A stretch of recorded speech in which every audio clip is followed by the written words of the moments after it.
a minute. Mitch, you know, I really shouldn't let you in after the treatment I received from you this evening.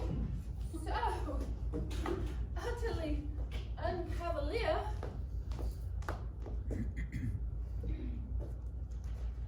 But hello, beautiful.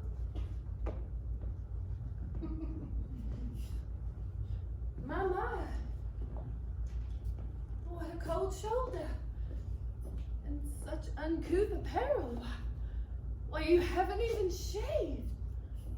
The unforgivable insult to a lady. But I forgive you. I'll forgive you because it's such a relief to see you. Why, you stopped that polka tune I had caught in my head. Have you ever had anything caught in your head? No, of course not, you dumb angel puss. We have to have that fan on. No. I don't like fans. Well, let's turn it off then, honey. I'm not partial to that. I don't know what there is to drink. I haven't investigated. I don't want Stan's liquor. Well, it isn't Stan's. Everything here isn't Stan's. Well, some things on the premises are actually mine. How's your mother? Isn't your mother well? Why? Something's the matter tonight. Never mind. I won't cross-examine the witness. I'll just pretend like I don't notice anything different about you. Oh, that music again. What music? The Vesuviana. The polka tune they were playing when Alan... Wait! Oh, there now. The shot. It always stops after that. Yes. Now it's stopped. Are you boxed out of your mind? I'll just see what I can find in the way of... Oh, by the way, excuse me for not being dressed, but I've practically given you up. Had you forgotten your invitation to supper? I wasn't going to see you anymore. Wait a minute. I can't hear what you're saying. And you talk so little that when you do say something, why, I don't want to miss a single syllable of it. Here's something. Southern comfort. What is that, I wonder? You don't know it must belong to Stan. Get your foot off the bed. What? It has a light color on it. Of course, you boys don't notice things like that. I've done so much with the place since I've been here. I bet you have. Well, you saw it before I came. Well, look at it now. Well, this room is almost dainty. And I want to keep it that way.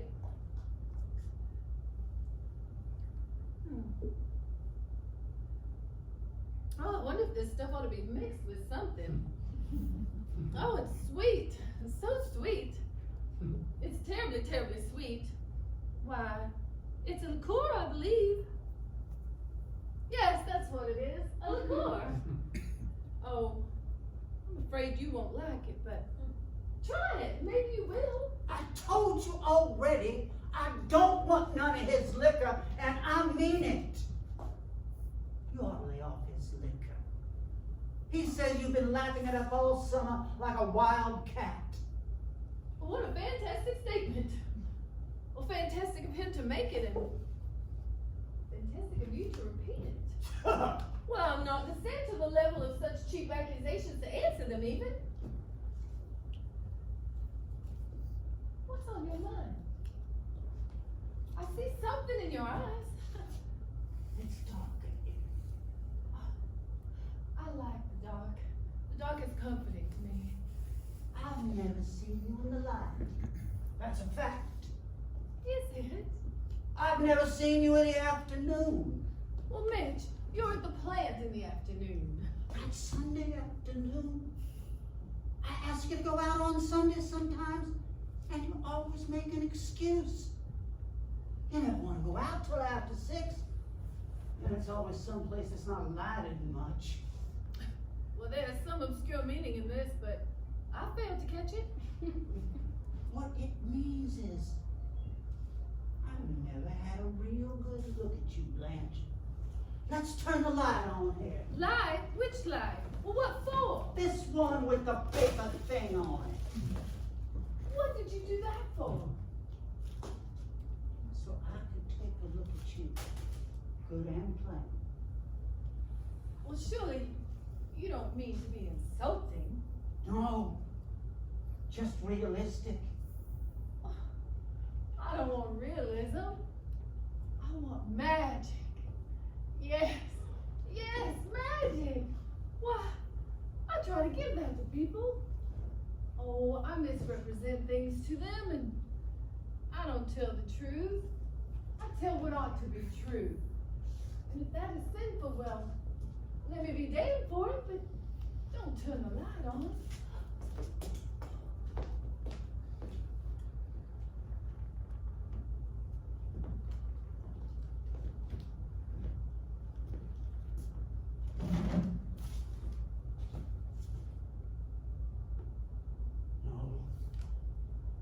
I don't mind you being older than what I thought.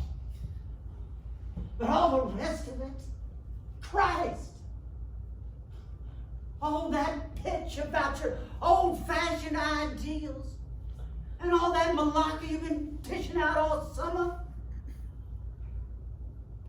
I knew you weren't 16 anymore.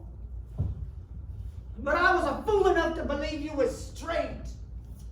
Who said I wasn't straight? My loving brother-in-law. And you believed him. I called him a liar first. And then I checked on the story.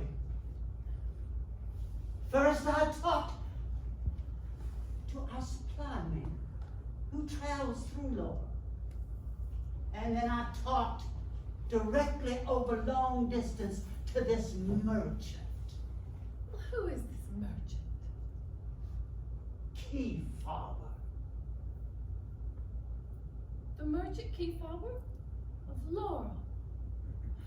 Yes, I know the man.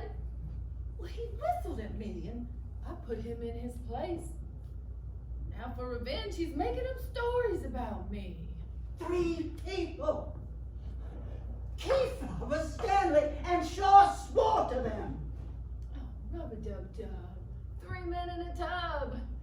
And such a filthy tub. Didn't you stay at a hotel called the Flamingo? Flamingo? No. Tarantula was the name of it. I stayed at a hotel called the Tarantula Arms. Tarantula. Yes. A big spider. That's where I brought my victims. Oh yes, I've had many intimacies with strangers. Why, after the death of Alan, intimacies with strangers was all my empty heart could handle. Why, it was panic, just panic that drove me to it. Running from one to another, looking for some protection. Here and there, in most unlikely places. Why, even to the arms of a 17-year-old boy. Oh, but then somebody wrote the superintendent about it. This woman is morally unfit for her position. True? Yes. Unfit somehow, I suppose. So I came here. Where else could I go? I was played out. You know what played out is? My youth had suddenly gone up the water spout. And then I met you. And I thanked God for you because, well, you said you needed somebody and you seemed gentle like a cleft in the rock of the world. I could hide it. But I guess I was asking hoping for too much. Kiefer, Stanley, and Shaw have tied an old tin can to the tail of the kite. You lied to me, Blanche! Don't say I lied. Lies, lies, inside and out, all lies! Never on the inside. I didn't lie in my heart. What do you want? What I've been missing all summer. Then marry me, Mitch. No. I don't think I want to marry you anymore. No? You're not clean enough to bring in that house with my mother. Go away then. Get out of here, quick. Before I start screaming. Get out of here.